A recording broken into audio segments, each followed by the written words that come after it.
महामंत्र। इसको सुनाने वाले यही है महापंडित। देख लीजिए, हम आपका एक कान जो है इसी के द्वारा न सुनते हैं, यही है होम कुंडली। देखिए, इसी के द्वारा सब सुनते हैं, इसी के द्वारा। इसमें जीवन के जो भी कूड़े कचरे हैं सब जलता है यदि सही सही संत वाणियों को सुनता है, सही सही सुनता है तो जीवन के कूड़े कचरे जलते हैं। वेद कहते हैं तद पावनं मम कृत भूतलम, उसका जीवन इतना पवित्र हो जाता है, इतना पवित्र कि फिर पवित्रता की सीमा नहीं, इतना पवित्र हो जाता है। हम पवित्र बनेंगे तभी तो पवित्र क्रिया होगी मेरे द्वारा, तभी तो हम पवित्र कर्म कर सकेंगे। मटमैला आदमी पवित्र कर्म करता है, मटमैला आदमी पवित्र कर्म नहीं करता है। क्यों? वेशभूषा पवित्र कर्म करता नहीं है। कबीर बोले हैं, देख लीजिए,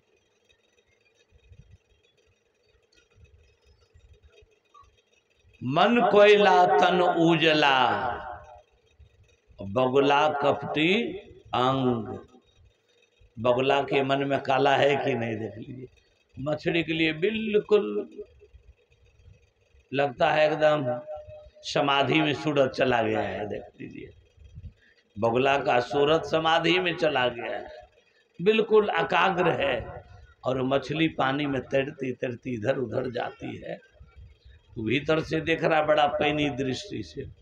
जो ही मछली सामने में आता है कि बगुला टप से बस उससे पकड़कर आहार कर लेता है। तो संत कबीर साहब कहते हैं तन उजला मन कोयला, बगुला कपटी अंग। बगुला का जो शरीर उजला है ना, बड़ा कपट वाला अंग है। तो नीचे में कबीर साहब बोलते हैं इससे तो कौआ भले कि तन मन ये के रंग। कहा इससे तो कौए अच्छा है, कौआ का जैसा बाहर है वैसा भीतर भी, वैसा भीतर भी है।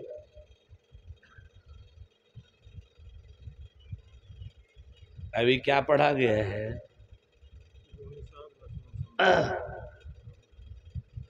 कर्म संबंधित बातों को हम लोग पूज्य ग्रंथ श्री रामचरितमानस से हम लोगों ने लक्ष्मण और निषाद राज के संवाद को श्रवण किया है, श्रवण किया है।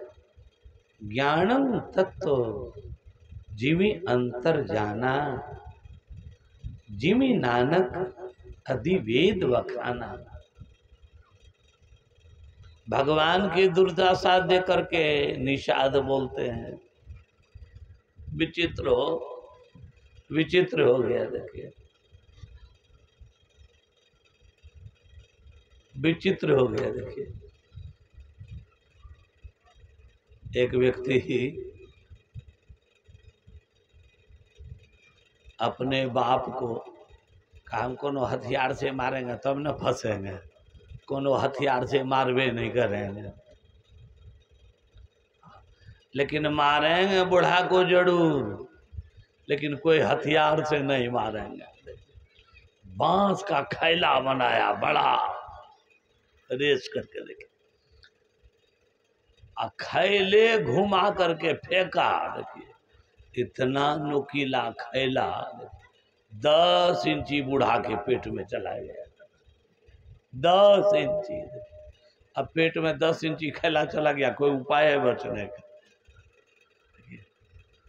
खैला को घींचा लो, खैला के साथ बहुत चीज घींचा गया। देखिए, 1 घंटा छटपट छटपट किए, फिर श्री राम जय राम।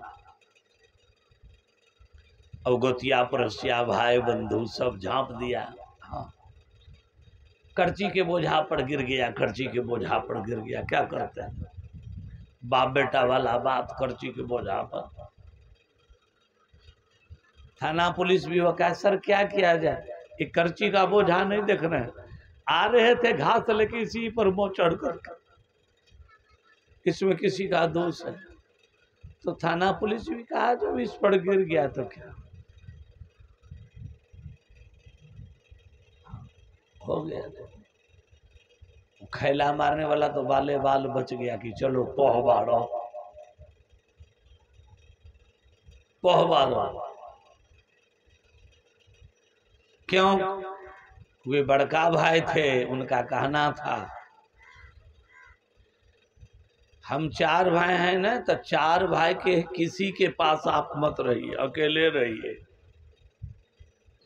अब बूढ़ा का कहना था कि हम अकेला नहीं रहेंगे। छोटका का नाम था रजुआ, का हम रजुए के साथ रहे। कहा रजुआ के साथ रहेगा, 3.5 बीघा जमीन लिया है तो रजुआ मोटवेगा कि नहीं मोटवेगा? तो ऐसा काम करो कि पतराइए दो। तो खैला से मारे दे। जब इनका बूढ़ा तो तरफ तरफ के मर गए, जब इनका समय हुआ देख लीजिए, गाय इतना बेरहमी से पटक दिया, मुझे नहीं, इतना बेरहमी से पटक दिया। पतला वाला बांस का किल्ला लेरू के लिए घर ठोका दे, उसी पर जो गाय पटका, मुझे नहीं। तो एक तो पत्थर का बांस था, उसमें भी ये गिढ़ो फाट गया था 2 फक्का, तो ये गिरहा टूट गया था, एक के गिरा, एक पोड़ में एक के फक्का था।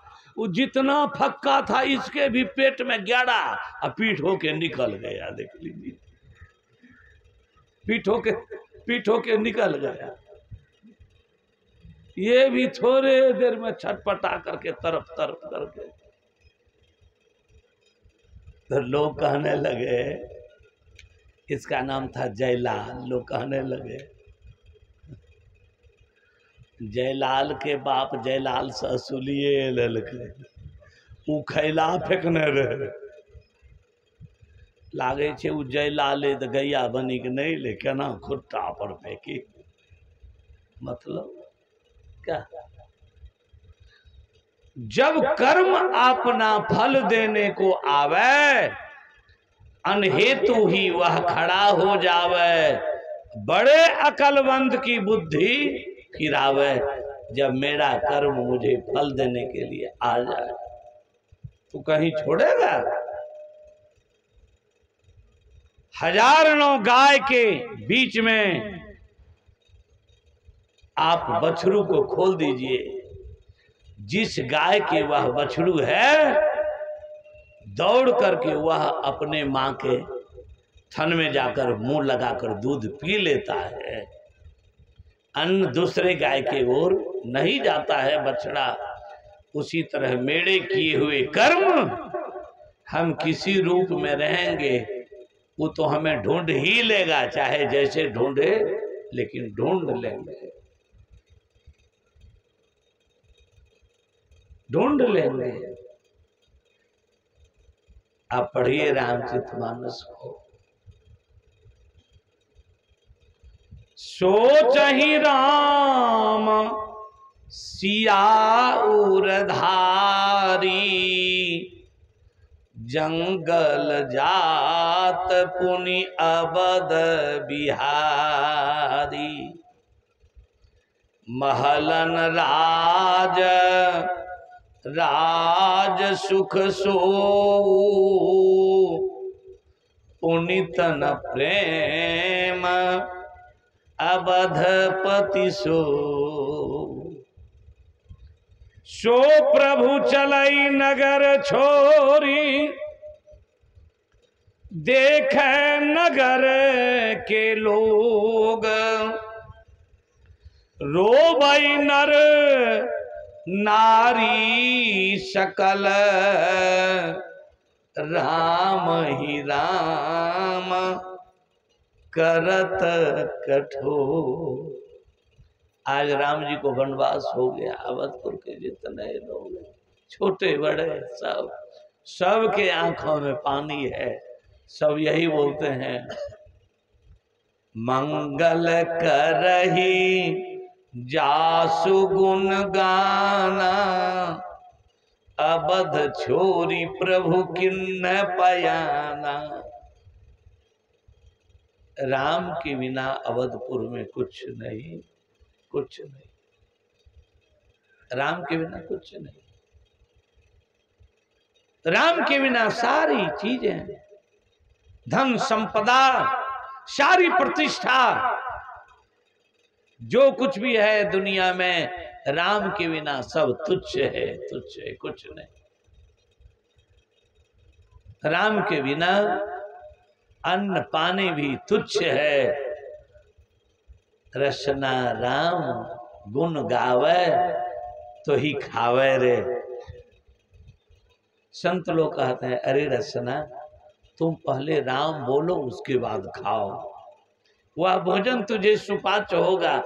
और तुम बिना राम बोले पशु के तरह बस चपा चप चपा चप। हम इतने जी पतले हैं, हम अपने को रोक नहीं सकते, रोक नहीं सकते हैं। हम किसी चीज के लिए रोक नहीं सकते। आज राम निषाद के नगर में प्रभु श्री राम जानकी जी के साथ पत्ते के बिछावन पड़े हैं। भगवान पत्ते के बिछावन, पत्ते पर बिछावन रहने के कारण निषाद राज लक्ष्मण जी के पास पहुंचता है। बोलने लगे, ककई नंदनी, महाराज ककई की लड़की थी कंकई। ककई नंदनी मंदमती, कुटिल कलहपन किन्ह,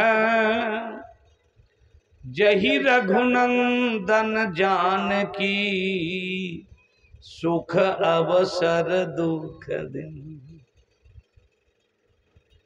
कंकई के चलते ही ऐसा, कंकई के चलते ऐसा हो गया। लक्ष्मण जी कहने लगे, तो कंकई कंकई जपता है, निषाद को पता, निषाद को पता नहीं, कंकई कंकई। जैसे जिस घर में सतमाई होती है ना, देखिए उधर सत बेटा है, मतलब दूसरे माई का बेटा, वो बेटा का माँ मर गई है तो उस घर में दूसरी माँ आ गई है। देखिए सतमाई कितनों माने ना, देखिए कितनों, तो ये गुना करबटे रहे, ये गुना करबटे रहे।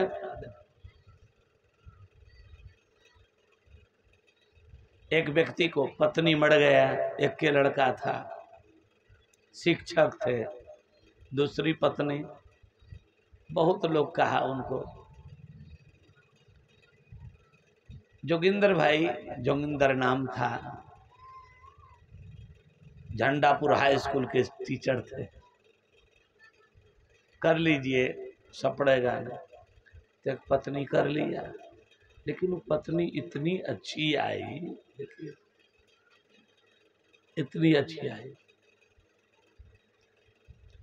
वो लड़का को इतना लाड़ प्यार दिया, इतना लाड़ प्यार, देखिए कभी गोद से उतारे उतारे। सयाना हो गया लड़के का, शादी हो गया, अब पत्नी आ गई बिल्कुल कुलीन। अब इतने कुलीन पत्नी आ गए, मत बोलिए। अब तो लड़का ही विद्यार्थी बेचारा ना को दम,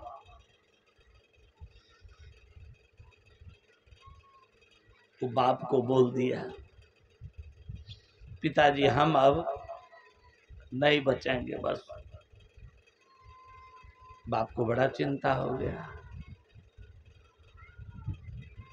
सतीली माँ थी, उसको उनके पिता कहने लगे, क्या हो गया? वो कह रहे हैं कि नहीं बचेंगे, क्या कर? तो उसकी सतीली माँ कहने लगी, बाबू हमको जो दंड दीजिए, मैं कुछ नहीं बोलती। पड़ोस के लोग किसी से पूछिए, मैं यदि कुछ मेरे द्वारा बोला गया हो, जो सजा देंगे वो मेरे लिए कम होगा, उन्हीं से पूछिए, उन्हीं से पूछिए। तो लोग पूछने लगे, क्या कठिनाई हुआ तुमको? माँ कुछ कहती, लड़का बोला, माँ का दोष मत दीजिए कोई। कहा था, कहा इस एसडीओ के बेटी को पूछिए। वो लड़की जो थी ना, वो एसडीओ की बेटी, पूछिए।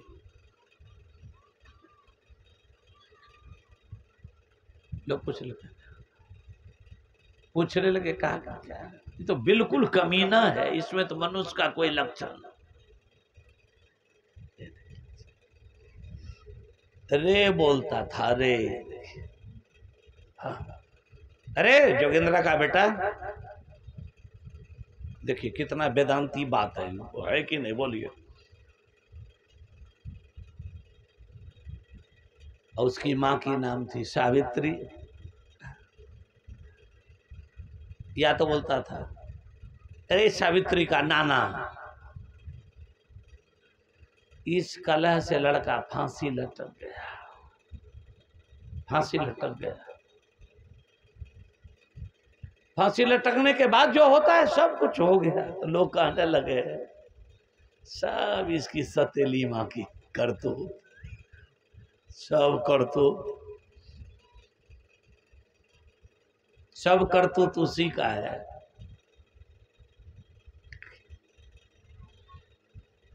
उसके चिंता में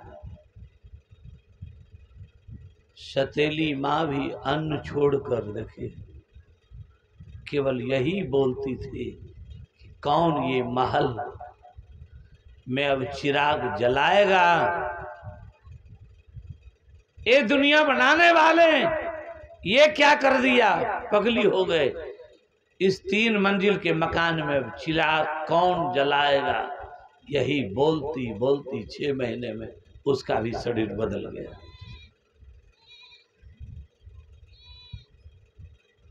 बोलती थी कि मैं इस घर में आई थी, मैंने सोचा था कि एक बेटा है,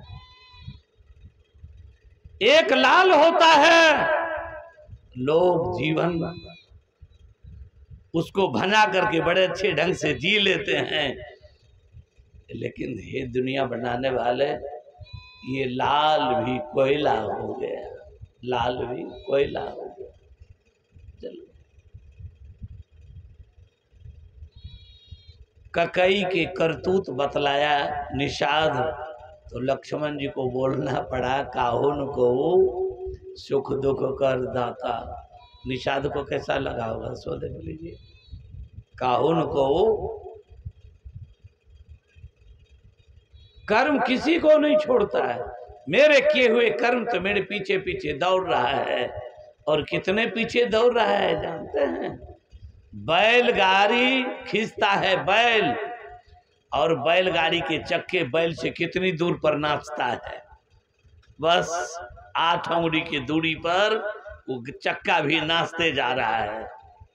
उसी तरह मेरे किए हुए कर्म मेरे पीछे 8 उंगली के दूरी पर दौड़ते जा रहा है, दौड़ते जा रहा है। जहां जाकर मेरी गति समाप्त हो जाती है, वहां ये कर्म मेरे सिर पर जाकर बैठ जाता है।